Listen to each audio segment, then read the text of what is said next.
¿Empiezo yo? Buenas tardes, humildemente buenas tardes a esta casa que es vuestra. Muchísimas gracias por hacernos participar de alguna manera en este foro, en un momento, en esta celebración del Día de la Libertad de Prensa que nos pilló en pleno puente, así que lo hemos trasladado a hoy. Hemos empezado la tarde con un programa de radio en directo de Radio Nacional de España y ahora estamos acogiendo el acto de la cátedra, orgullosos y encantados de hacerlo y además necesitados de abrir foros y de reflexionar. El poder contra la prensa, esa es una frase más antigua que el oficio, ¿no? Pero claro, estamos en un momento tan delicado que todos queremos reflexionar conjuntamente. Nos han dicho que abramos una reflexión, ¿la habíamos cerrado? Yo creo que los profesionales de la información fuimos los primeros preocupados y los primeros que empezamos a pensar qué pasa con esta avalancha de bulos y desinformación, que siempre han existido los bulos. Siempre han existido las intenciones de intervenir y, sobre todo, siempre ha existido esa manipulación de la información, por ejemplo, en conflictos bélicos, ¿no? Es muy clásico, es muy antiguo, pero claro, no tenían esa capacidad de expansión, de difusión brutal que son ahora las redes sociales. Y hace mucho tiempo que los periodistas estábamos reflexionando cómo combatimos esto y ya sabíamos cuál era la fórmula, y no es mágica, es muy clásica, es el periodismo clásico, el de toda la vida. Y hoy, estos días, me gusta mucho citar la escuela Prego, que es de una forma de hablar, de una forma de hacer periodismo clásica y tradicional, que consiste en lo fundamental: ir, ver, escuchar, observar, analizar, documentarse, contrastar y contar. Y eso es la única forma de combatir los bulos, es contrarrestar la información falsa con información verdadera, contrastada. Y para eso necesitamos un periodismo de calidad. Y ese periodismo de calidad que se está haciendo en este país desde muchos medios, nuevos y antiguos, clásicos y recién llegados, ese periodismo de calidad necesita periodistas pagados y respetados. Yo aprovecho estos días para reivindicar que la prioridad número uno de los periodistas encuestados en nuestra encuesta anual de la Asociación de la Prensa dicen que su principal preocupación es la precariedad laboral, y no lo dicen solo porque no puedan pagar un piso en Madrid, que no se puede, ni tener un proyecto familiar o personal, que no se puede, con estos sueldos que se están pagando hasta en las grandes empresas de comunicación, o sobre todo en las grandes empresas de comunicación, sino porque la precariedad laboral incide en nuestro trabajo. El hacerlo todo con redacciones precarias, con pocos medios, con gente joven, no es viable para hacer un periodismo de calidad. El pretender tenerlo todo el primero y antes incluso de que dé tiempo a levantar un teléfono no garantiza la precariedad. Y el vaciar las redacciones de la experiencia, de esa transferencia de conocimiento que ha sido siempre la esencia del periodismo, el intercambio de conocimiento entre el veterano que te enseña el oficio y el nuevo que te enseña un nuevo lenguaje y una forma de ver la vida de otra manera, sin eso no se puede hacer periodismo de calidad. Así que combatamos los bulos y la desinformación con periodismo del de toda la vida. Dejémonos de leyes que pongan puertas al campo, que no se puede, porque el bulo va a llegar mucho más tarde. Démosle poder a quienes ya están certificando desde las agencias de verificación, que las hay cada vez más profesionales, o desde nuestra propia comisión de deontología, que la tenemos, que está alojada en este edificio, que tiene un sistema garantista con profesionales ajenos a la información para examinar cada uno de los expedientes que le llegan. Hagamos que sean vinculantes, como lo son para los profesionales comprometidos, que lo sean también para los medios. Dejemos trabajar a los periodistas, respondamos a los bulos y a la desinformación con periodismo, y por favor, y por encima de todo, mi petición estos días es: cortemos de una vez el mensaje de que, como el periodismo no funciona, tenemos que ponerle leyes. El periodismo es una profesión muy necesaria, absolutamente necesaria, tal como se desarrolla, con libertad y pluralismo, para que una democracia sea sana. El primer ataque al periodismo es cuestionar su función social, porque una vez que le has convencido a la sociedad de que los periodistas no son necesarios o no hacen bien su trabajo, lo siguiente es que tú te saltes ese canal e intentes lanzar tu propio mensaje cuando y cómo te convenga. Así que vamos a frenar esto. Mantener esa reflexión interna, por supuesto. Yo hago una llamada constante a la autocrítica, a apartar un poquito los egos y a ser un poquito más también críticos con nuestra función y a veces con nuestro excesivo trincherismo. Pero sobre todo, hagamos un ejercicio de autoestima, señores, que este oficio no puede ser tumbado ni cuestionado ni desde este ni desde ningún otro poder político, económico, ni desde el presente ni desde el futuro, porque tenemos una función y un compromiso con la sociedad. Así que muchas gracias por sumaros hoy a esta reflexión y bienvenidos.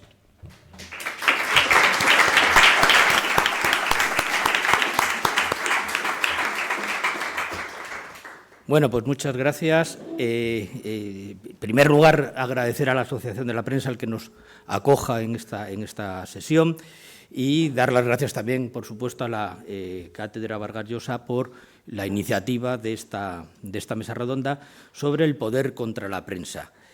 Yo les invitaría a que miraran hacia atrás y vieran el artículo 20 de la Constitución española, que yo creo que de una forma extraordinariamente simple, pero al mismo tiempo con enorme profundidad, yo creo que da una solución al problema que planteamos en esta mesa, que es el poder contra la prensa. Si siguiéramos realmente lo que pone el artículo 20, esta idea de los bulos, de luchar contra tal, desaparecería, porque yo creo que los límites de la libertad de prensa están perfectamente recogidos, están perfectamente establecidos. Y yo quería recoger también otras palabras de María Rey sobre, creo que hay un secreto para tener una buena prensa, y que es al mismo tiempo fácil y extremadamente difícil, que es tener buenos periodistas. Y cuando tenemos buenos periodistas, tenemos buena prensa. Los periodistas, como todas las profesiones, se pueden equivocar, evidentemente, pueden emitir opiniones más o menos acertadas, pero si son buenos periodistas, íntegros periodistas, el futuro del periodismo me parece que está más que asegurado. Y se lo dice un profesor que lleva 20 y tantos años trabajando en una facultad de Ciencias de la Comunicación, formando los futuros periodistas, muchos de ellos ya, afortunadamente, periodistas del presente, y espero que de muchos más años. Yo no soy el protagonista de esta mesa, por lo tanto, yo solo quería plantear algunos elementos que luego mis compañeros de mesa seguro que van a desarrollar de forma mucho más profunda y seguramente mucho más brillante, como es que estamos ante una idea que no es nueva. Yo creo que desde el primer año que yo entré en la Facultad de Periodismo, de Ciencias de la Comunicación, lo primero que se le plantea a los futuros periodistas es qué es el periodismo, cómo se hace, los elementos deontológicos, la integridad, la dignidad del periodista y, sobre todo, que son un elemento que tienen como fin, como misión, escrutar el poder. Y esta ha sido su misión siempre, poner encima de la mesa aspectos no conocidos o desconocidos o que el poder, y hablando de un concepto muy amplio, pues intenta ocultar. Y esa misión tiene que ser permanente, tiene que ser una misión que coadyuve a la labor del periodismo. Por tanto, yo creo que en todos sitios el afán del poder es controlar la prensa, porque es el intermediario básico entre ese poder y los ciudadanos, que son los que tienen el auténtico poder. Eso no lo olvidemos, porque independientemente de cómo llegue la comunicación, el último resorte y la última capacidad de decisión en las democracias reside en los ciudadanos. Y también deberían todos los ciudadanos, todos y cada uno de nosotros, ser conscientes de que ese poder lo tenemos nosotros y que con nuestro voto podemos cambiar ese poder. Y un segundo elemento que me parece también relevante poner de manifiesto, y es que, aunque es un debate extraordinariamente eterno, yo creo que ha existido siempre y creo que siempre existirá, porque no le podemos dar una solución, yo creo que estamos ante una fase sustancialmente nueva. Hay una serie de movimientos políticos, ideológicos, que están transformando el concepto, el contenido de esta idea del poder contra la prensa. Y también estamos en un momento de cambio, y de cambio muy profundo en el significado, en los instrumentos, en los vehículos de transmisión de noticias, la aparición de los medios digitales, la aparición de las redes sociales. Es decir, estamos en un momento de profunda transformación que ya no es un futuro, ya no podemos hablar de las nuevas tecnologías como si fuera algo que va a llegar, ya ha llegado y ya está absolutamente presente, y es algo que tenemos que lidiar y tenemos que lidiar diariamente con ello. Y, por tanto, no vale ya la excusa de decir, bueno, es algo que que va a pasar, que nos tenemos que preparar. No, tenemos que estar ya preparados para lidiar con las nuevas formas comunicativas, porque es la realidad de nuestro presente y va a ser indudablemente la realidad de nuestro futuro. Yo no quiero decir nada más porque me parece que los verdaderos protagonistas son mis compañeros de mesa, empezando, voy a ser muy somero en las presentaciones porque afortunadamente yo creo que tenemos una mesa extremadamente interesante y de lujo y todos son perfectamente conocidos. Nacho Cardero es el director del Confidencial, uno de esos periódicos como es digitales, de los pseudo-digitales, no lo sé. Yo creo que es uno de los grandes periódicos nuevos que han aparecido en los últimos años y ya su trayectoria dilatada yo creo que demuestra la calidad de un periodismo bien hecho. En segundo lugar, Alessia Putin es abogada y profesora de Relaciones Internacionales en ICADE. Y yo creo que, además, pueden verlo aquí, ha escrito un libro que yo creo que es un marco que delimita con claridad este nuevo contexto ideológico en el que nos movemos y la idea esa de la cancelación yo creo que está presente en todas las discusiones que podemos tener en torno al concepto de poder contra la prensa. Xavier Colas e Ignacio Zembrero son ya dos más que reconocidos periodistas, uno el enviado especial del Mundo en Rusia y yo creo que también autor de un libro extraordinariamente sugerente y sugestivo como es Putinistán. Yo creo que ese nombre merece ya solamente el reconocimiento. Ya, si ya lees el libro pues es mucho mejor, pero ya solo con ese título demuestra una capacidad periodística extraordinariamente importante. Ignacio Zembrero, la verdad es que huelga cualquier presentación, yo creo que es el mayor experto que hay en España sobre Marruecos y el régimen marroquí y seguramente es el mejor y más profundo conocedor de la realidad marroquí y de su régimen político. Yo además creo que todos ellos están en condiciones de darnos durante un tiempo limitado. E insistiré de forma un poco pesada en este concepto de limitación del tiempo para que luego podamos abrir un debate entre todos ustedes que seguramente enriquece mucho más las intervenciones. Por tanto, si quiere, en el orden que he hecho la presentación, vamos interviniendo en 10, 12 minutos, como sé que todos se van a pasar algo, pero no mucho, y así no me veré obligado a interrumpir de forma coercitiva la charla de todos estos. Así que, Nacho, cuando quieras. Pues muchas gracias, Juan Carlos. Efectivamente, pues lo haremos así limitado 10-12 minutos para que después podamos hablar de los pseudomedios y de las acusaciones y demás, que es lo que realmente después da morbo y lo que dan los titulares, ¿no? Yo primero daros las gracias, Juan Carlos, María, por invitarnos aquí a la Asociación de la Prensa de Madrid, a la Cátedra Mario Vargas Llosa, para hablar de periodismo y sobre todo para hablar de libertad de prensa. Yo creo que habéis hecho un resumen magnífico del momento por el que estamos atravesando, el paradigma de los nuevos medios de comunicación, el contexto ideológico, político. Cuando desgraciadamente los medios de comunicación, en este caso el Confidencial, hemos sido señalados de forma tácita o de forma más expresa, pues uno no puede estar muy cómodo en esa situación, básicamente porque los periodistas y los periódicos no deben ser protagonistas, sino deben ser intermediarios entre la realidad y sus lectores. Y a mí siempre me resulta incómodo pues, tener este papel protagónico o, peor aún, que te lo adjudiquen, ¿no? Y yo creo que esa no es nuestra labor, pero bueno, por las circunstancias han querido que estemos ahí, ¿no? Fíjate, del coloquio de la mesa, de lo que habéis dicho de lo expuesto, hay yo creo que 3 frases que vienen a resumir todo. Tú has, Juan Carlos, hablado del artículo 20 de la Constitución como un marco de convivencia, la ley ante todo y sobre todo el derecho de los ciudadanos a estar bien informados, a tener una información plural, diversa, objetiva y rigurosa, ¿no?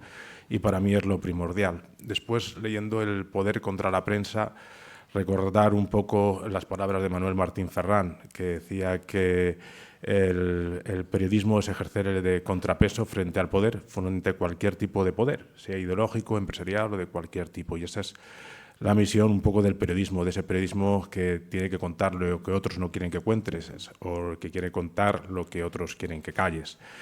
Y después también la celebérrima frase de Albert Camus de un país vale lo que vale su prensa, y aquí estamos todos para hacer una prensa plural, diversa, objetiva, rigurosa, que haga de este país pues un poquito más grande o un poquito mejor.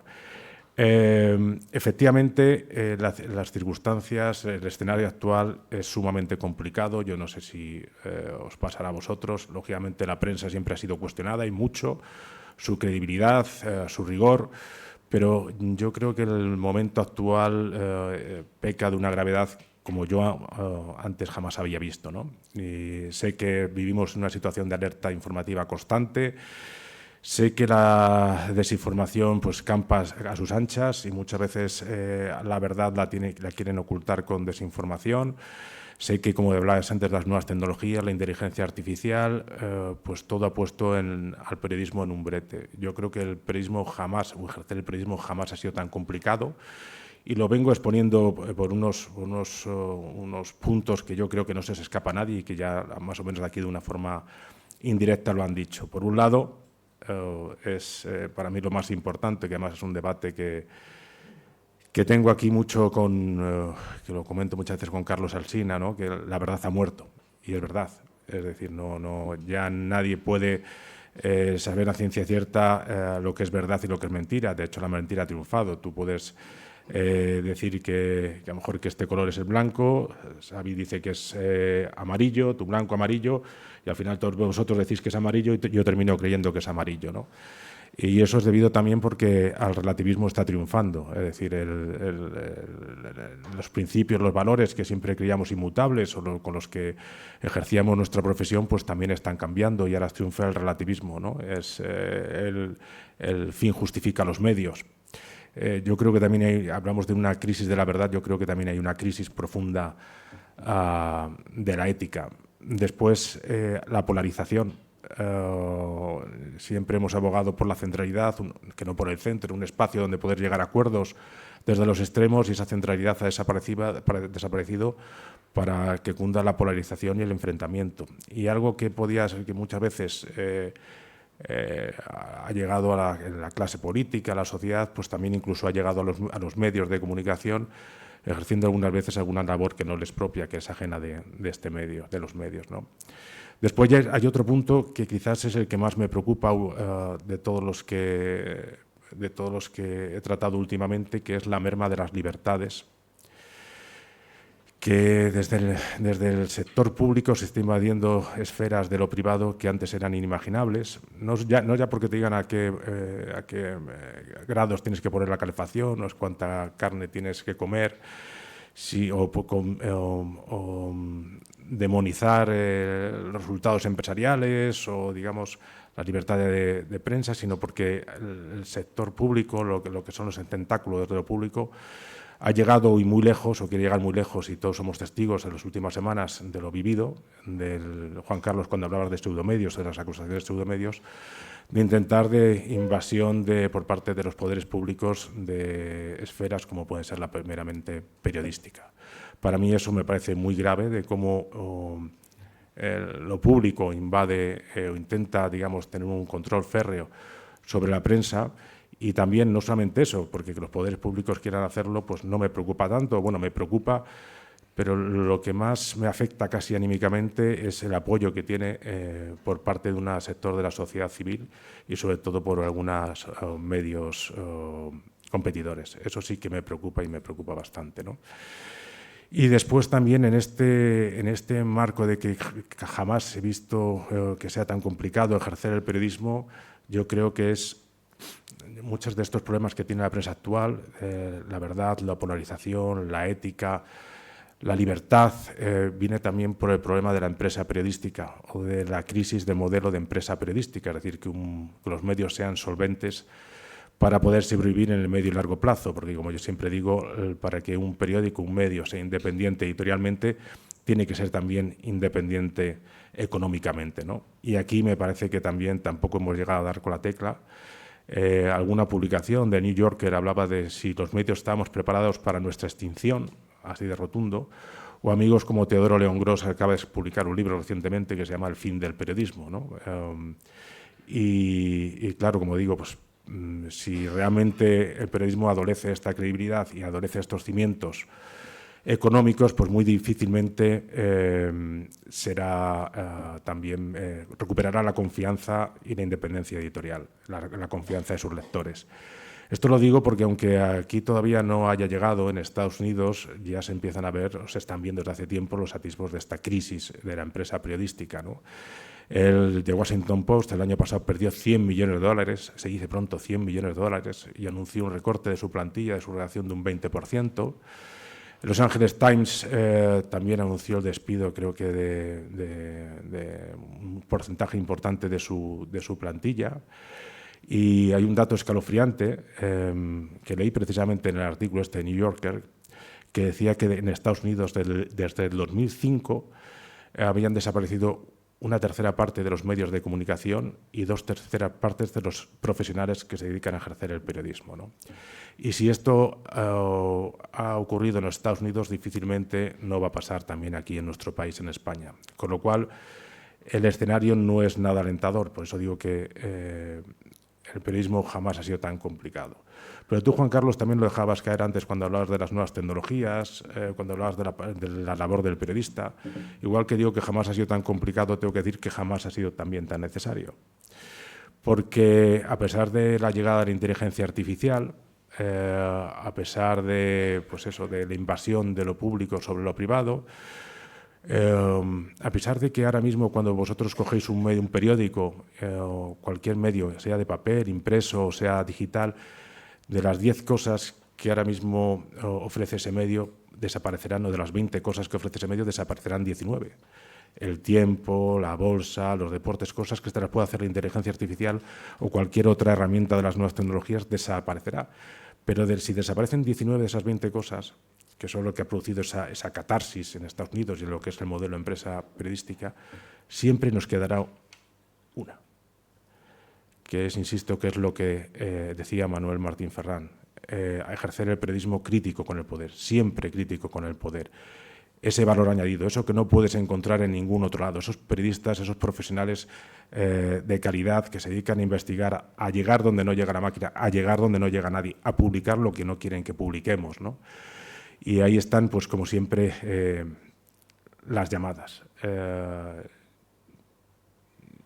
Cuando decía que por mis circunstancias profesionales, que soy director del Confidencial, jamás he vivido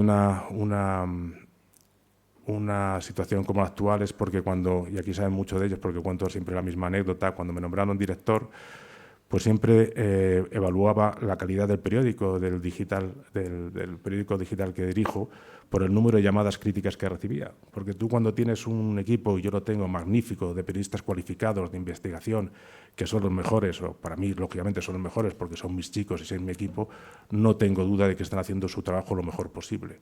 Con sus porcentajes de fallo, como todos, ¿no? Cuando tienes que tomar 200 decisiones diarias, es normal que tengas un porcentaje de fallo. Pero son los mejores y ejercen su profesión siguiendo un código ontológico y un código profesional. Pues cuando recibo las llamadas criticando la labor de mis periodistas, sabiendo cómo son mis periodistas, siempre tengo la impresión de que estamos haciendo un buen periódico, un gran periódico. Ahora esas llamadas ya no se producen tanto. Pero no se producen tanto no porque no haya presiones, que las hay muchas, sino realmente porque ejercen la presión de otra forma muy distinta, a través de las redes sociales, a través de argumentarios, a través de forma muy indirecta, no para que el director tenga la presión necesaria para que no se publiquen determinadas informaciones, sino para que la presión que ejercen estos otros tentáculos de las nuevas tecnologías acogoten o lleven la autocensura a mis propios profesionales para que no se atrevan a publicar lo que realmente deben publicar. Y ese es otro de los males de nuestra época, no las presiones y la censura, sino la autocensura derivada de una presión que ejercen las redes sociales y en las cuales los periodistas nunca debemos caer. O sea que, en definitiva, es verdad que estamos viviendo un momento muy crítico, que yo jamás había vivido un momento como el actual, donde se dan unas circunstancias que los cimientos en los cuales se ha levantado la prensa libre e independiente pues se están tambaleando, pero creo que viviremos un momento único para la prensa también, porque las circunstancias y el contexto lo exige, donde esto que tenemos tanto miedo, como son las inteligencias artificiales, las herramientas tecnológicas, etcétera, etcétera, nos ayudarán finalmente a hacer ese periodismo de calidad, ese periodismo libre e independiente, ese periodismo de contrapeso frente al resto de poderes, que permita pues, recuperar la confianza y esa desafección que ahora muchos de nuestros lectores sienten hacia los medios de comunicación. Y yo siempre creo que lo mejor está por llegar, igual que ahora hay una pequeña crisis, una pequeña gran crisis respecto a los medios de comunicación, llegará una edad de oro, porque con estas herramientas tecnológicas y esta labor necesaria para la defensa de las democracias, el periodismo es más necesario que nunca.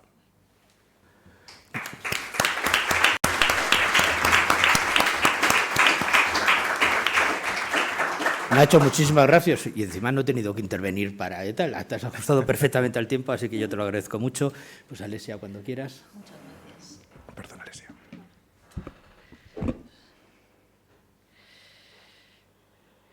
Bueno, buenas tardes a todos. Muchísimas gracias a la Cátedra Vargas Llosa y a la Asociación de la Prensa por invitarme. Bueno, al hilo de lo que decía Ignacio, yo voy a plantear 4 elementos que son fundamentales para entender la relación entre el poder y la prensa. Estos 4 elementos los voy a nombrar y luego los voy a desgranar en estos próximos 10 minutos. Uno es la hemocracia. Nosotros no vivimos actualmente en una democracia, vivimos en una democracia de las emociones, que yo llamo hemocracia. Otro es la infoxicación o intoxicación informativa, a la que estamos sometidos también gracias a las redes sociales. Y otro es la mentira oficial, antes llamada propaganda, pero ahora digamos que se ha sofisticado. Y finalmente hablaremos de los fact-checkers o los verificadores que María antes ha nombrado. ¿Por qué estos cuatro elementos tienen que ver con la relación entre el poder y la prensa? Bien, vamos a ver cómo funciona nuestro cerebro cuando tomamos decisiones políticas. Hay una ciencia ahora que se llama neuropolítica y que estudia cómo funciona nuestro cerebro. Y básicamente funciona por emociones. Las emociones que más nos influyen a la hora de tomar estas decisiones son la ira, el miedo y la ilusión. Y es cierto que nuestros políticos deliberadamente, sobre todo los más populistas, utilizan estas emociones pues, para empujarnos y polarizarnos, como decía antes Ignacio, a votarles, básicamente. Y hay digamos así, un recorrido que se llama disonancia cognitiva, que es nuestro cerebro que bloquea la información racional cuando no nos gusta lo que nos están diciendo. Por lo tanto, si hay una información que ataca a aquel partido político que a nosotros nos gusta más, pues lo que hacemos es apartar esa información y fijarnos solo cuando atacan al contrario, ¿no?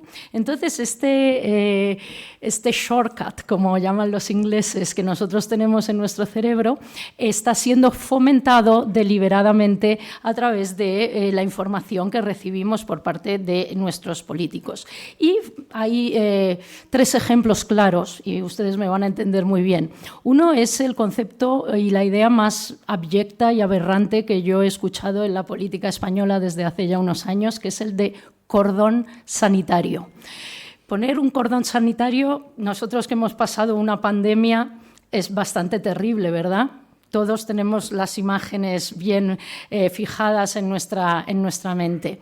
Esa idea es terrible y además nos hace a nosotros sentir rechazo hacia la persona que está más allá del cordón sanitario. Otra idea es la del racismo ideológico, despreciar, deshumanizar, llegar incluso a odiar al que piensa distinto a ti. Y luego también estamos empezando a ver una cierta práctica de humillación hacia el adversario político.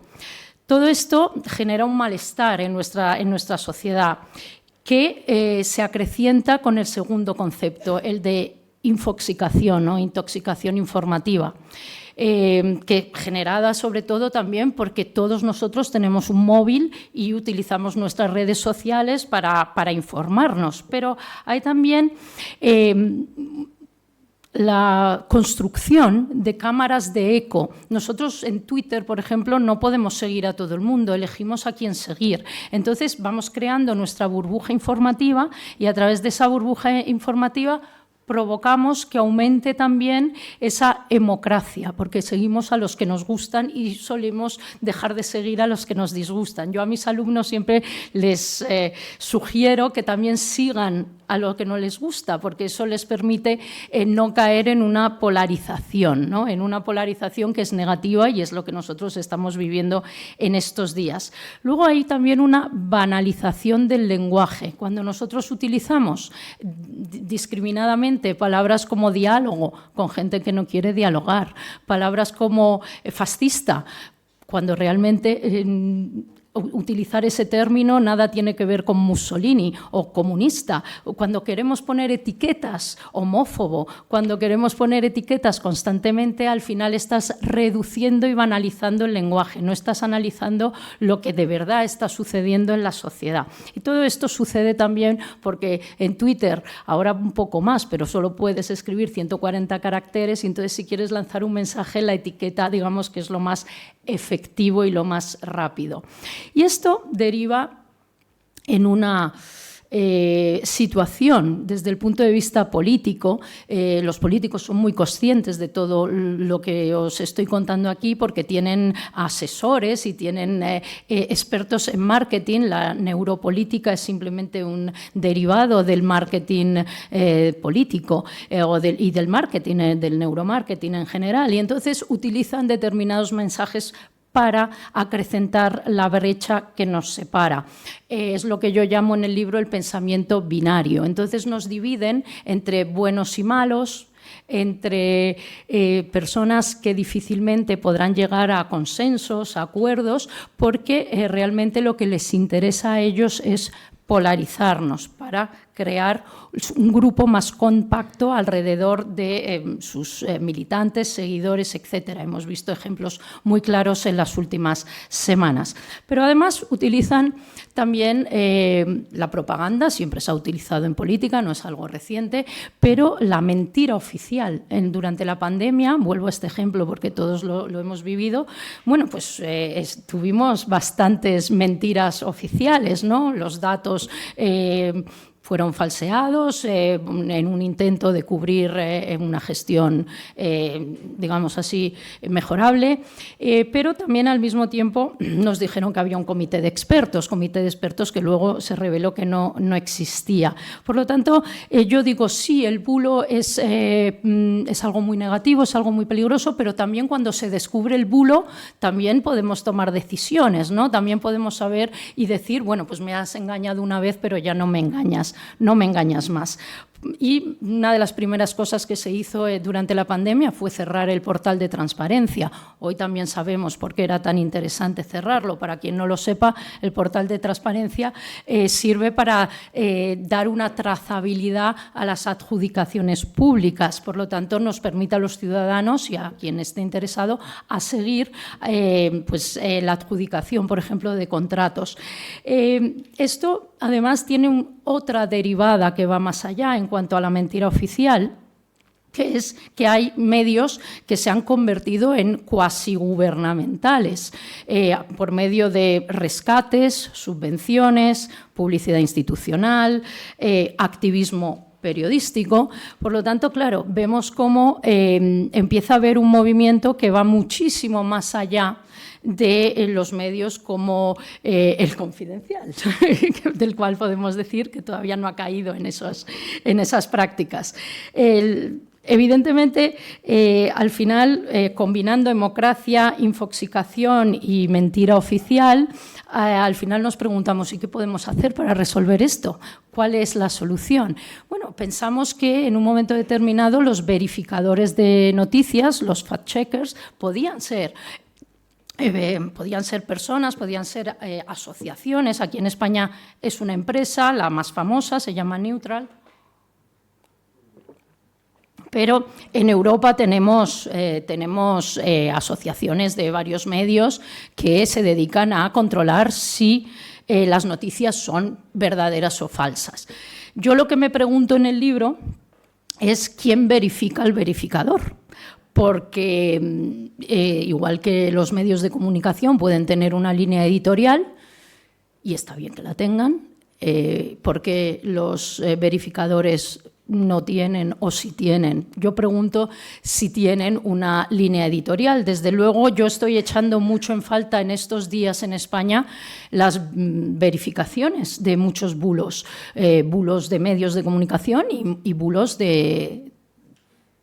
del gobierno directamente, ¿no? Entonces hay que controlar también de dónde salen los bulos y hay que decirlo claramente y hay que potenciar que estos verificadores hagan su trabajo. Es cierto que siendo una empresa, pues a lo mejor ellos tienen sus intereses. Desde luego no reconforta que en el 2018, si no me equivoco, Neutral, por ejemplo, firmase un acuerdo con el mismo gobierno. Por lo tanto, te da que pensar y quizás podríamos pensar que no están interesados a verificar determinadas informaciones oficiales. Para ir concluyendo, hemos hablado de estos 4 elementos fundamentales para entender cuál es la relación entre el poder y la prensa, y a mí me gustaría concluir, y también como un homenaje, con una frase de Victoria Prego, recientemente fallecida.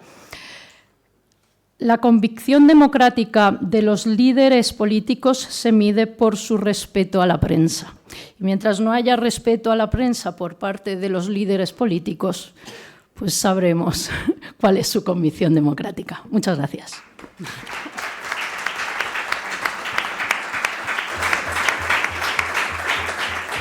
Muchas gracias, Alesia. Otra vez que no he tenido que intervenir. Esto va perfectamente.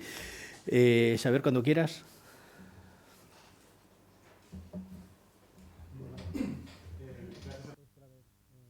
Por haber venido. Un gusto estar aquí. Estoy rodeado de gente que es más conocida que yo y en algunos casos conoce España muchísimo mejor que yo.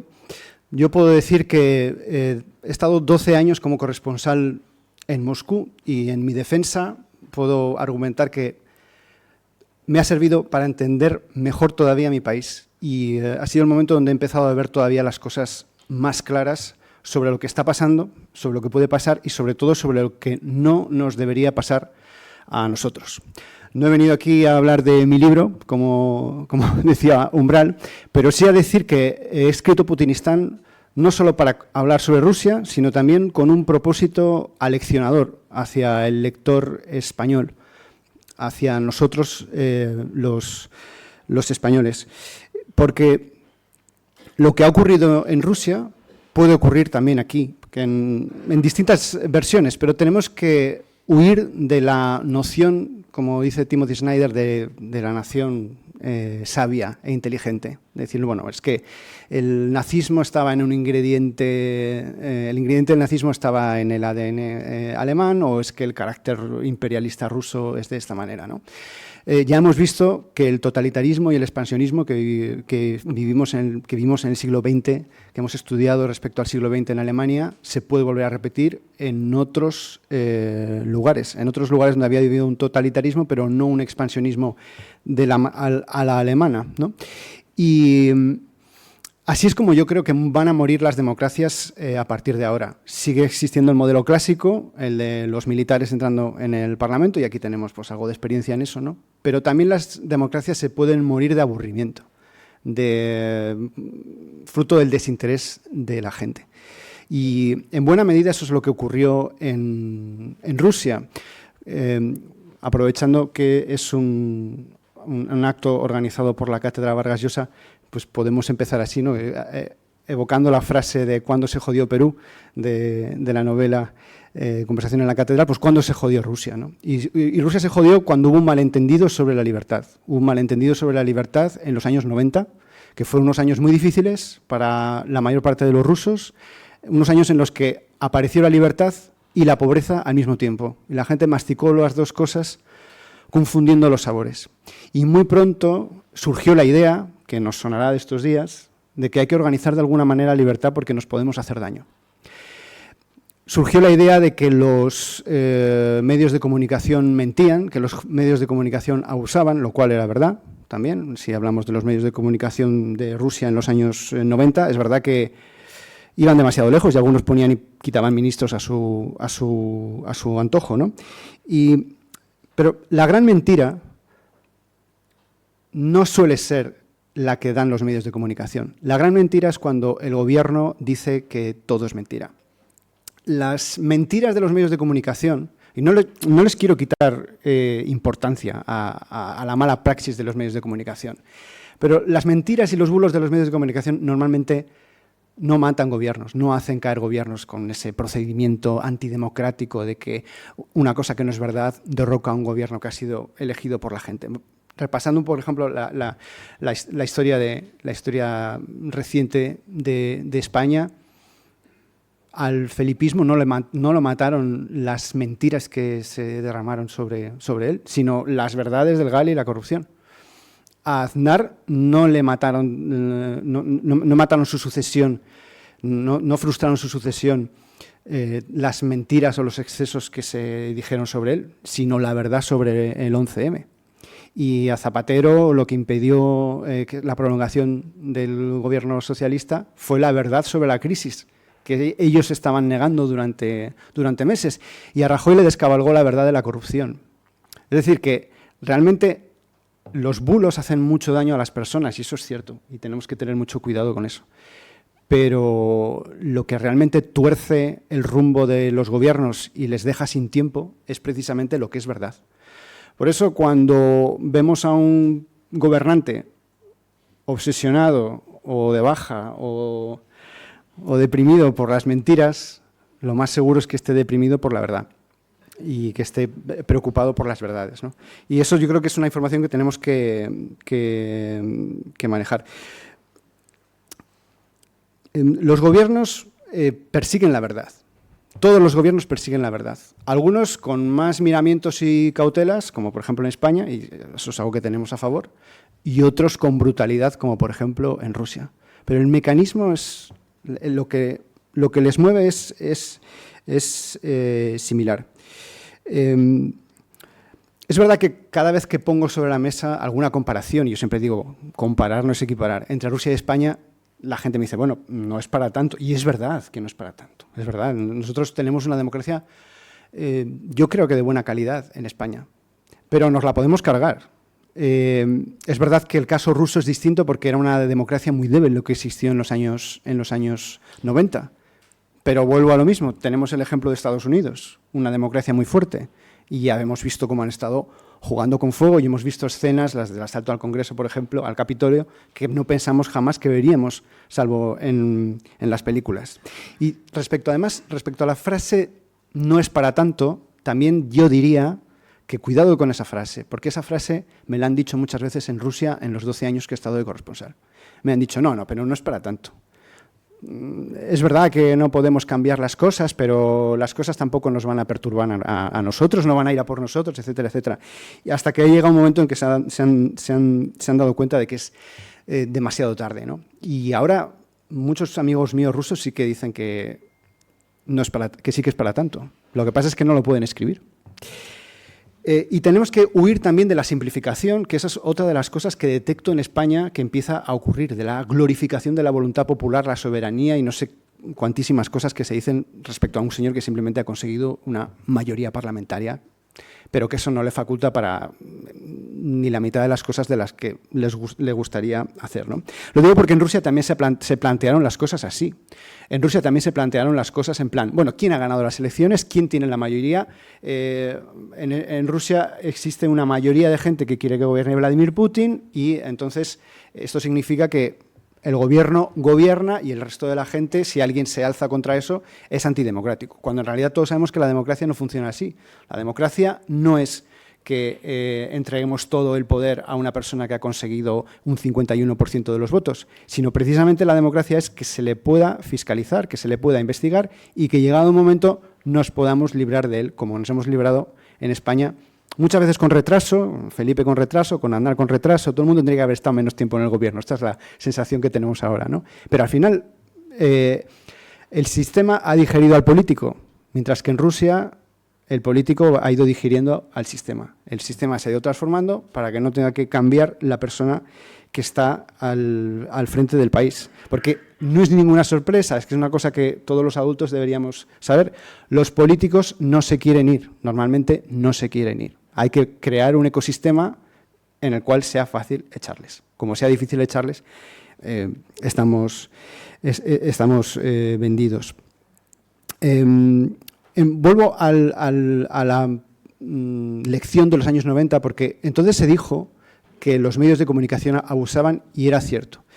Los rusos probablemente no estaban preparados para ese empacho de libertad y lo que vieron es que se publicaban un montón de escándalos y que había muchísima confusión. Por eso, de alguna manera, la gente, igual que ahora hay gente también que está a favor de que se regulen los medios, entendió que, bueno, a lo mejor no era tan mala idea que el gobierno los gestionase. Otra vez, la fábula del gobierno bien intencionado, no tenéis nada que temer, nosotros nunca vamos a pasar determinadas líneas. Pero ese descrédito también fue más allá de los medios, no vamos a hablar solo de los medios, fue, por ejemplo, contra los jueces. Porque es verdad que muchos jueces estaban comprados, es verdad que había gente intocable en Rusia en los años 90. Y los rusos, de alguna manera, vieron de manera pasiva y acrítica, vieron bien que el sistema judicial fuese evolucionando a lo que es ahora mismo, que un sistema en el que más del 90% de las sentencias son de culpabilidad. Es decir, basta con que la Fiscalía te lleve al banquillo para que... Entonces, ahora la judicatura se ha convertido en la herramienta perfecta del gobierno. Con el aplauso de muchísima gente durante muchísimos años, porque la gente, al fin y al cabo, lo que quería era mano dura. Era una situación un poco distinta a lo que se está diciendo ahora, pero ahora es al contrario. Son unos jueces muy malos, que toman mucho pacharán y son muy fascistas y que están persiguiendo al pobre gobierno. Pero en realidad se trata de lo mismo. En realidad se trata de destruir la factualidad, de destruir nuestra conexión con los hechos. Es decir, que los periodistas mienten, que los jueces se inventan las cosas y, por último, por supuesto, el sistema de partidos, ¿no? Los rusos vieron que el sistema de partidos era un desastre y es verdad que había muchos partidos populistas y radicales y por eso muchos rusos, una gran mayoría de los rusos, cómodamente, viendo como que la economía más o menos estaba estable, consintieron un sistema en el que siempre gobernarían los moderados, los que eran entonces los moderados. En cuanto les das a los moderados muchísimo poder, se convierten en lo que vemos ahora que está al frente, los que están ahora al frente de Rusia. No son los moderados. Pero en los años 90, los que están ahora, que son los mismos, Putin y su entorno, son los mismos, eran de verdad los moderados. ¿Y qué ha ocurrido? Ha ocurrido lo que la gente les ha permitido que ocurra. Porque se suponía que era lo mejor, porque los medios eran un desastre, porque los jueces eran un desastre, etcétera, etcétera. Y así es como mueren las democracias. No con soldados, yo creo, sino que se puede morir de aburrimiento, como decía. Se puede morir cuando llegue un momento en el que se puede votar cualquier cosa, pero nos damos cuenta de que no es suficiente, como en Rusia. No se cancelan las elecciones, simplemente las elecciones se convierten en algo inútil. Se puede leer cualquier cosa, pero no se puede publicar cualquier cosa. Ese es el malentendido con la libertad que hubo en Rusia. Cuando se entendió la libertad solo desde mi punto de vista personal, partidista y de lo que a mí me parece bien. Bueno, yo puedo leer cualquier cosa ya, pero no te has preocupado nunca de que el que está al lado de ti, que es periodista, no puede publicar cualquier cosa. Si el otro no puede publicar cualquier cosa, es mentira que tú puedas leer cualquier cosa. Yo puedo votar a cualquier cosa, ya, pero no todo el mundo puede presentarse. Entonces, tú en realidad no puedes votar cualquier cosa. Ese es el malentendido que hubo en Rusia y ese es el malentendido que puede haber aquí. Podemos concluir que está bien que el gobierno gestione los medios porque al fin y al cabo está entrando a gestionar unos medios que cada vez nos gustan menos o que se recorte el margen de actuación de los jueces, porque al fin y al cabo los jueces están haciendo cosas que no nos gusten. Lo que pasa es que, aunque en un primer momento nos parezca bien todas esas maniobras, después, aunque no nos parezcan bien, no se pueden deshacer fácilmente, porque es como que le entregas, es como jugar a las cárceles, ¿no? Entonces tú le das la llave a la persona con la que estás jugando, pero llega un momento que igual no te vuelve a abrir la celda, ¿no? Entonces, y para terminar, que no cunda el pánico, me gustaría terminar con una frase que el otro día un compañero, Eduardo Suárez, que suele poner cosas bastante acertadas en Twitter, que después los otros le robamos, mencionaba una cita de Tom Stoppard y decía que el periodismo basura, hablaba del periodismo basura y decía que el periodismo basura es la prueba de que al menos la sociedad ha acertado en una cosa, que nadie le puede decir desde el poder dónde empieza el periodismo responsable. Es decir, la mera existencia de un periodismo basura, y está muy claro, por ejemplo, en el Reino Unido, tiene un ecosistema de medios que ya lo quisiera la gente en Rusia. Sin embargo, en el Reino Unido hay unos medios horribles que se están inventando cosas continuamente, que están acosando a las personas, publicando intimidades, etcétera, etcétera. Y sin embargo, también hay unos medios buenísimos, está la BBC, The Guardian, cada uno el que más le guste, ¿no? Y la existencia del periodismo basura, por lo menos, si tenemos que destacar una cosa positiva, es que donde hay periodismo basura, por lo menos hay una sociedad que no permite que el gobierno le diga que es periodismo basura y que no lo es. Gracias.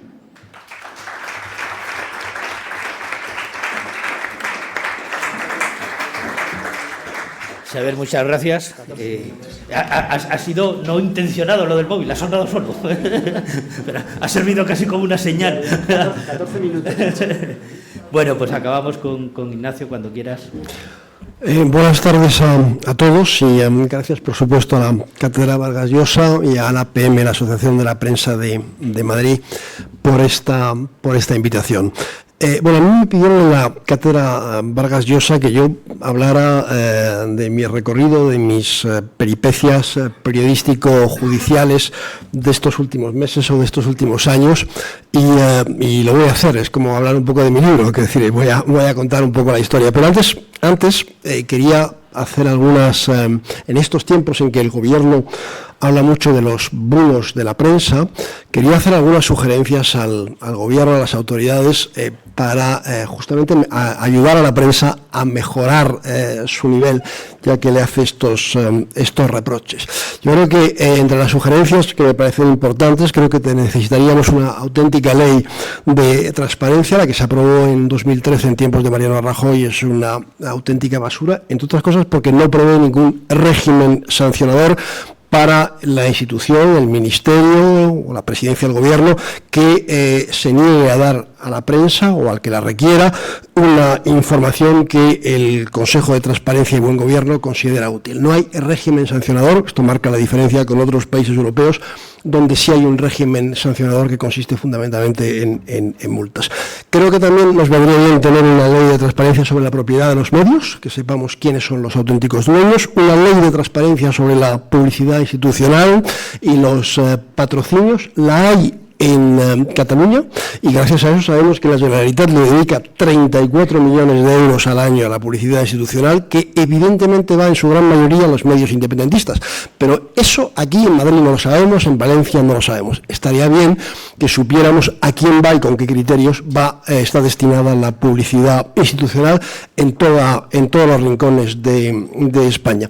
También, por supuesto, la nueva ley de secretos oficiales, la que está vigente es del 68, esta afecta sobre todo a los historiadores, pero yo creo que también un poco a los periodistas. Aquí hay capítulos enteros de la historia de España que se están escribiendo con lo que me parece gravísimo, con lo que se desclasifica en Estados Unidos, en Reino Unido, en Francia, pero no con lo que se desclasifica aquí, porque aquí no se desclasifica nada o casi nada. Y después también me parecería importante que se transponga cuanto antes al Código Civil Español la Directiva Europea Anti-SLAPP, aprobada en febrero de este año por el Parlamento Europeo, que es una directiva que intenta poner coto al acoso, al hostigamiento por parte de Estados, por parte de instituciones, por parte de grandes empresas o corporaciones, sanciones al acoso judicial con demandas. Permite una desestimación muy rápida, temprana, dicen ellos, de la demanda, también un pago rápido de las costas judiciales y incluso prevé sanciones para los demandantes abusivos. Esto al Confidencial lo hubiese venido muy bien, por ejemplo, con Iberdrola, pero desgraciadamente esa directiva no se había aprobado todavía y ahora nos falta, yo rezo todos los días para que el Gobierno la transponga en la legislación nacional. Y esto me lleva, esta directiva anti-SLAPP de la que estaba hablando, me lleva a hablar de ya enlazo con lo mío. Desde 2014 el Gobierno de Marruecos o el Reino de Marruecos, se van alternando, me ha llevado en España 4 veces a los tribunales, 2 por la vía penal y 2 por la vía civil. Todo esto empezó en 2014 con una denuncia en enero de 2014 en la Fiscalía General del Estado por enaltecimiento del terrorismo. Bueno, esto se archivó, después hubo una querella en la Audiencia Nacional por lo mismo, etcétera, etcétera. Y varios años después, pues seguimos esto provocó, por cierto, mi salida del periódico El País, en el que había trabajado más de 30 años, y bueno, 10 años después, pues estamos ahora con una demanda, esta vez una demanda civil por acción de jactancia. Se me puso en julio de 2022, la puso el Reino de Marruecos con abogados contratados aquí en España. ¿Qué es la acción de jactancia? Pues bueno, es una especie de reminiscencia medieval que aún subsiste en el Código Civil español. No, que yo sepa, he preguntado a abogados de otros países, esto no existe en ningún otro lugar de Europa excepto en España. Entonces se supone que yo me he jactado de haber sido espiado con Pegasus, puesto que lo he dicho con el malware, con el programa malicioso Pegasus, utilizado por los servicios secretos de Marruecos. Lo he dicho y lo he escrito en el Confidencial, lo he dicho en múltiples ocasiones y lo vuelvo a repetir aquí. Sí, yo he sido espiado, pero también ha sido espiado mucha más gente en Marruecos, por supuesto, opositores, activistas, etcétera. En España, el presidente del gobierno, varios ministros, la ministra de Defensa, el ministro de Interior y una a la que se nombra muy poco, la anterior ministra de Asuntos Exteriores, Arantxa González Laya, fueron espiados con Pegasus. Y fuera de España, pues también otros muchos, incluido el presidente Macron, el presidente del Consejo Europeo, Charles Michel, etcétera, etcétera, etcétera. Bueno, y decía, los abogados del Reino de Marruecos me pusieron una demanda por acción de jactancia, he ganado en primera instancia en marzo del año pasado, pero han recurrido ante la audiencia provincial y ahora veremos cuando se pronuncie la audiencia provincial. En España la justicia es, como todos sabemos, extraordinariamente lenta, pues veremos si se pronuncia en el mismo sentido, si vuelve a desestimar la demanda del Reino de Marruecos y si Marruecos va al Supremo. Y supongo que irá al Supremo porque ha hecho lo mismo. Yo tengo el privilegio, entre comillas, de haber sido el único que ha llevado en los últimos tiempos en España a los tribunales, pero en Francia ha llevado unos cuantos, en Alemania también, y en Francia ha llegado a estar en el Supremo, en lo que llaman el Tribunal de Casación, con lo cual yo supongo que, siguiendo el ejemplo francés, también irán hasta el Supremo. Y si al final vuelven a perder y son condenados a pagar las costas, supongo que, como han hecho en otros lugares, invocarán la inmunidad diplomática para no pagar. Con lo cual el negocio les saldrá redondo, aunque pierdan de verdad el juicio. En otros lugares de Europa no ha habido juicio ni siquiera porque la Fiscalía se ha negado, entre otras cosas, alegando que los estados no pueden ser difamados. Por eso aquí no me han llevado a los tribunales por difamación, sino por acción de jactancia. Hay un lado mucho peor, mucho más doloroso, yo diría, para un periodista, un ciudadano español, que el acoso judicial del Reino de Marruecos. Y es la reacción del gobierno de España y del partido gobernante. Esto empezó con el PP, pero se ha ido, yo diría, agravando con el PSOE en los últimos tiempos. Y sobre todo se agravó en enero del año pasado para mí, cuando fue presentada y votada y aprobada en el Pleno del Parlamento Europeo una resolución que pedía, entre otras cosas, la excarcelación de 3 periodistas marroquíes, 3 periodistas influyentes en Marruecos que están en la cárcel condenados a entre 5 y 15 años de cárcel, y también pedía a las autoridades del Reino de Marruecos que dejaran de hostigarme judicialmente. Bueno, decía que esa resolución se aprobó en el Pleno del Parlamento Europeo el 19 de enero del año pasado, pero hubo 2 partidos o dos grupos subgrupos, mejor dicho, de eurodiputados que votaron en contra.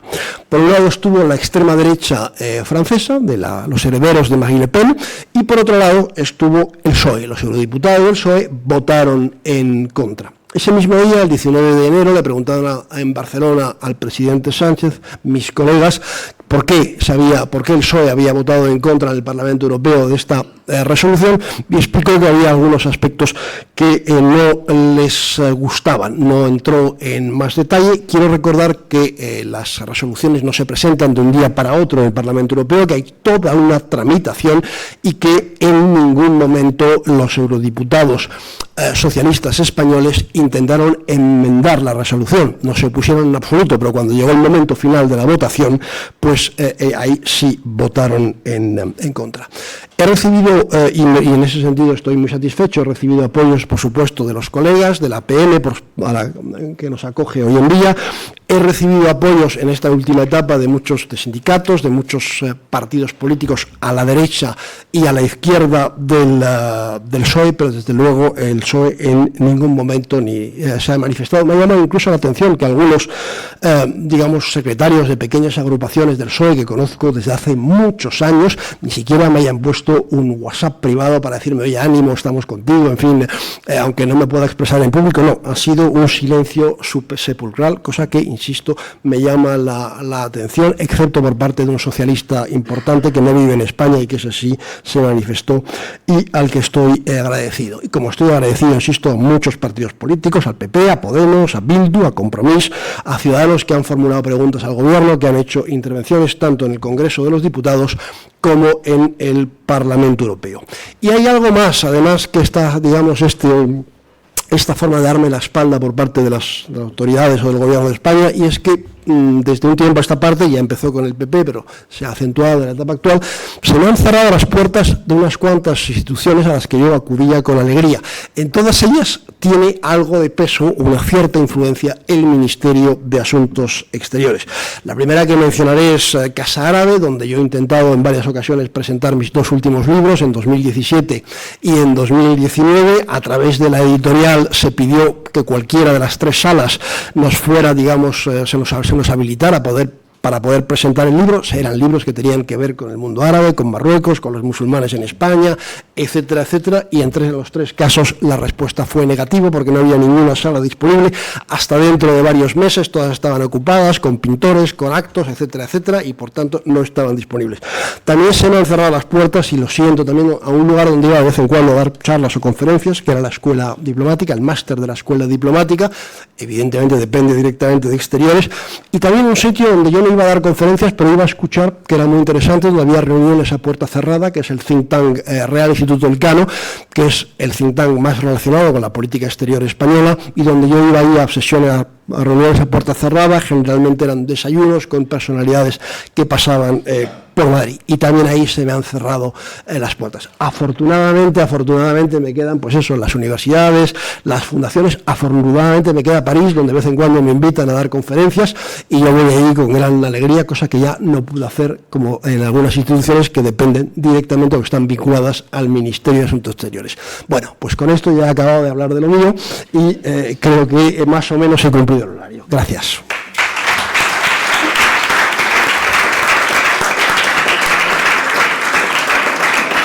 Muchísimas gracias. Bueno, yo creo que tenemos tiempo para tres preguntas. Muy rápidas, por favor, las preguntas, y también, por favor, muy rápidas las respuestas, porque... claro. Venga. Para Ignacio. Yo quería conocer su opinión sobre la situación actual del Gobierno español, en específico de su presidente. Usted ha hablado del Pegasus, ha hablado del espionaje. Quería saber si usted opina que ante las decisiones digamos así, sorprendentes que a las que hemos tenido que asistir últimamente, está detrás el Reino de Marruecos. Está detrás, esto requeriría una segunda conferencia, pero está detrás el Reino de Marruecos, pero no a través de Pegasus.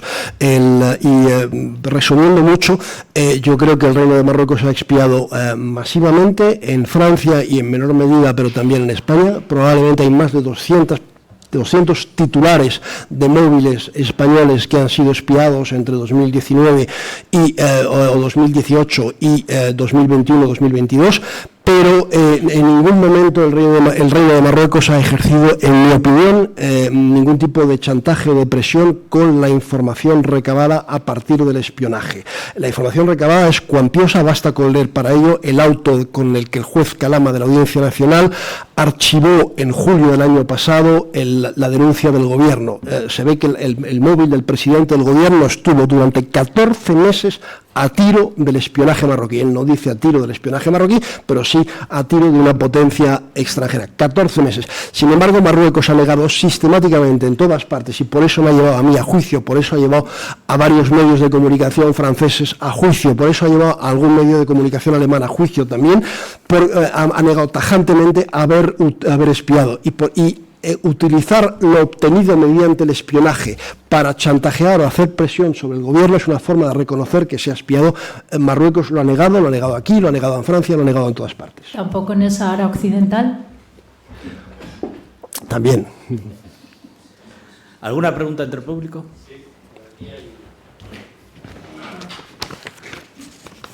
Muchas gracias. Me llamo Jorge del Corral. Dos preguntas. Uno, para hacer frente a un poder político cada vez más fuerte hace falta una prensa con más poder, pero en la prensa española cada vez es más débil. Se han citado algunas razones, pero en una profesión que en España no es necesaria la titulación ni la colegiación, sí en otros países de la Unión Europea, y en donde las universidades, perdón por la expresión, vomitan todos los años titulados para un mercado en donde no hay demanda, todo es, pues lo debilita mucho. Entonces, primera pregunta, ¿qué habría que hacer para fortalecer la prensa? Y segunda pregunta, ha entrado en vigor el 1 de mayo la normativa comunitaria que obliga, y no es una directiva y por tanto los estados no tienen que aprobarla, que obliga a publicar en los medios de comunicación diariamente a sus lectores, abonados, etcétera, cuánta publicidad gubernamental de cualquiera de las administraciones han recibido, cuáles son sus accionistas y cómo se financia el medio. Esto puede fortalecer a la prensa española y poner en evidencia algunos medios que efectivamente se han creado para generar bulos. Muchas gracias.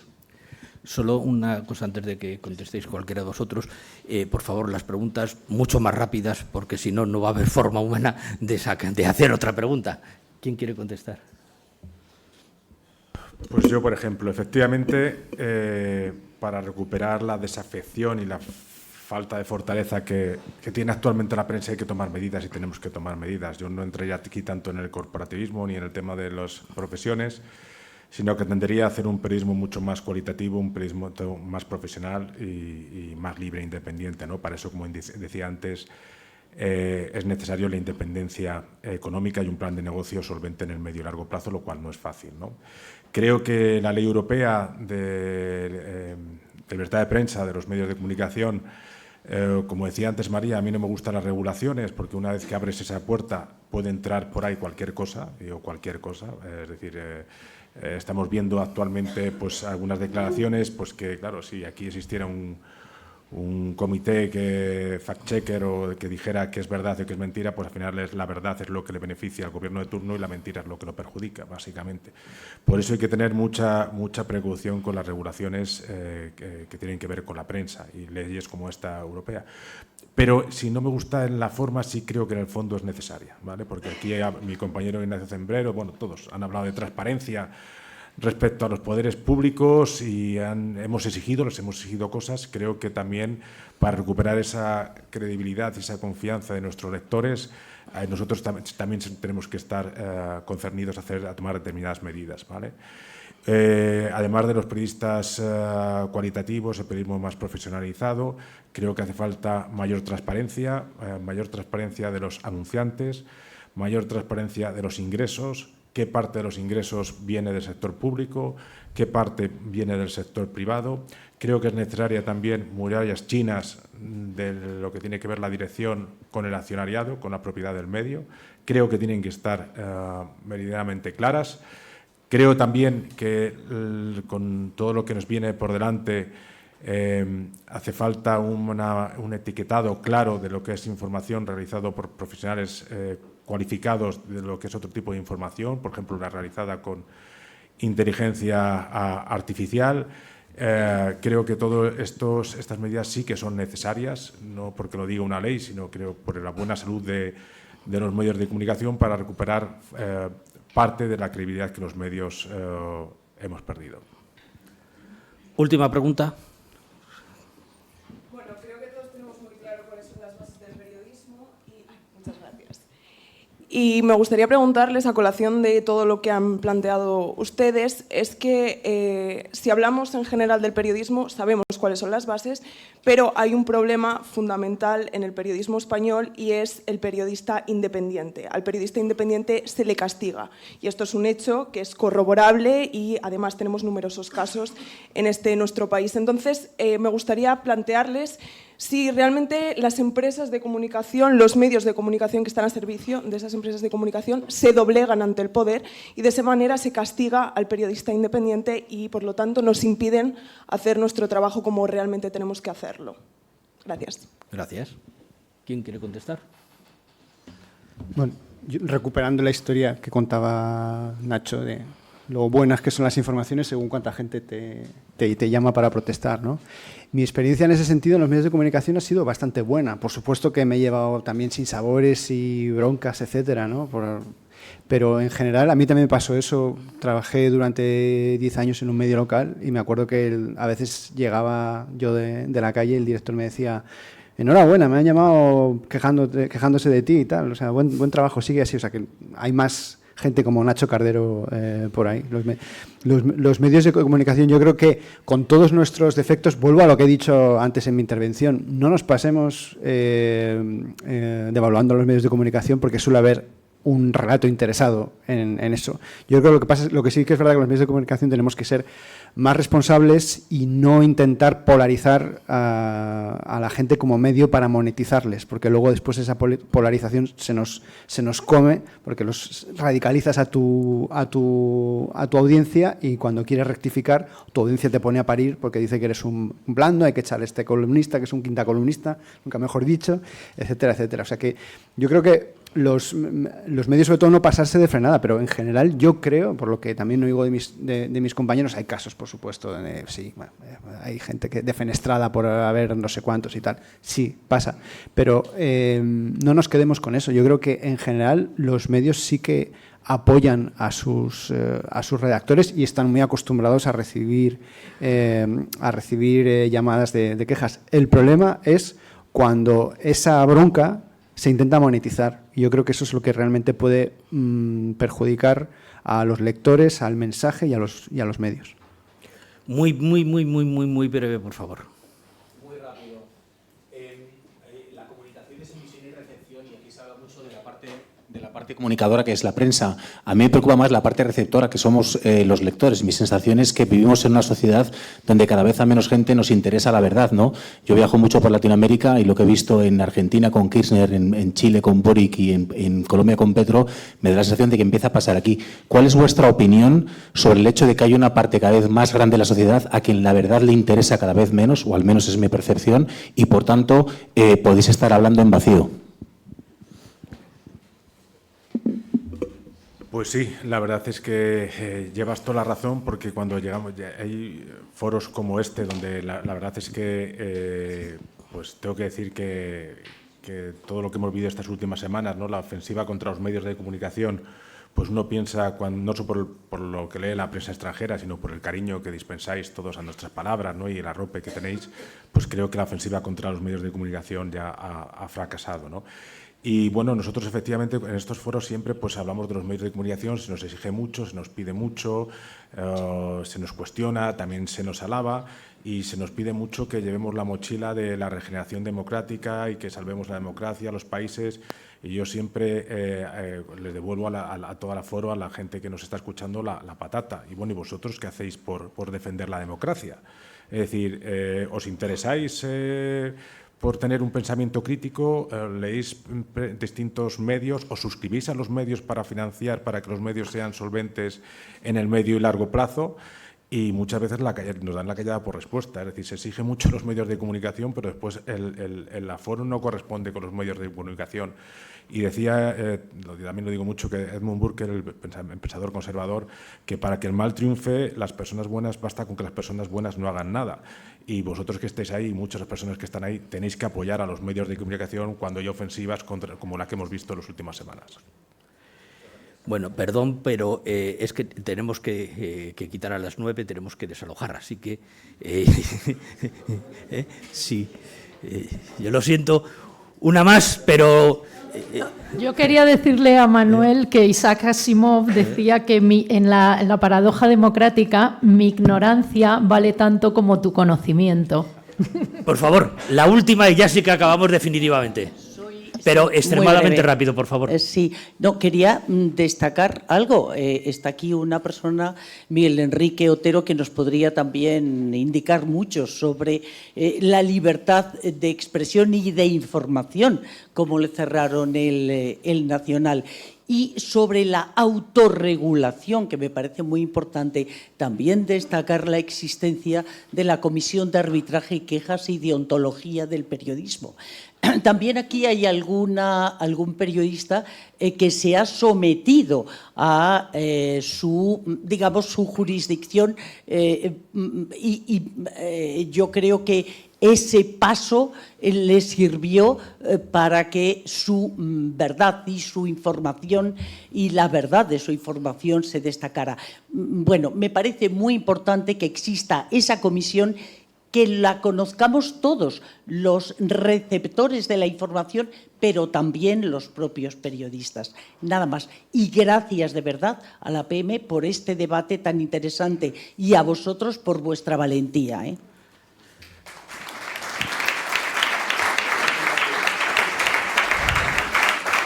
Bueno, la verdad es que me ha puesto muy difícil concluir, así que solamente Ignacio, Xavier, Nacho, Alesia, mil gracias por compartir estos momentos con nosotros, a la Fundación Vargas Llosa y, por supuesto, a la Asociación de la Prensa por acogernos este día. Yo creo que en uno de los debates más interesantes de los que yo he acudido en los últimos, iba a decir años, pero tampoco hay que exagerar. Muchísimas gracias a todos ustedes por participar.